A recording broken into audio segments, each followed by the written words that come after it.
dari luar yang misalnya lebih populer daripada agama dari dalam? Jawabannya sederhana sih. Kalau kita lihat hidup manusia kan senantiasa berkembang. Semakin berkembangnya manusia, ada yang bagian daripada keyakinan tuh yang relevan, ada bagian keyakinan yang tidak relevan. Contoh misalnya ya, Zeus. Ya. Emang sekarang masih ada orang nyembah Zeus?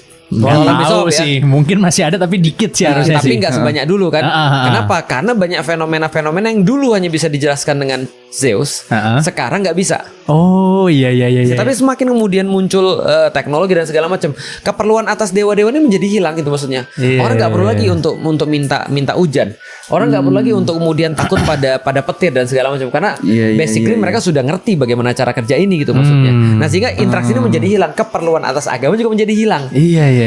Gitu maksudnya. Nah, Islam, setahu aku, ketika aku secara pribadi, Islam tidak pernah untuk masuk ke dalam wilayah-wilayah yang akan hilang dimakan waktu. Yang dibahas sama Islam ini adalah esensi. Klasik ya ibaratnya, agama klasik ya, Betul. evergreen. Betul. Bukan hanya ketika kita tidak ada hujan kita minta hujan pada Allah, bukan hanya itu, tapi bagaimana menghadapi istri yang lagi marah. Bagaimana kemudian ketika kita mendapatkan musibah. Jadi sikap mental terhadap setiap soal-soal yang datang di dalam hidup, ujian-ujian itu answernya adalah Islam. Maka Islam akan bertahan sangat lama. Ini yang pertama. Yang kedua, Islam itu agama yang bisa mengubah dalam waktu cepat, masif dan permanen.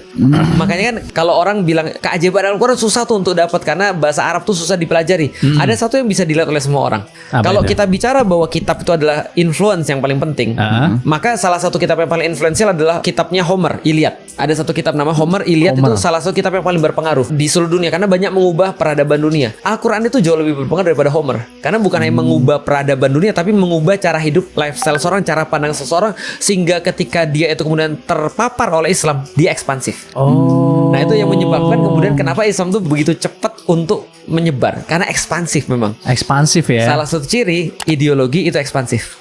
Oh iya.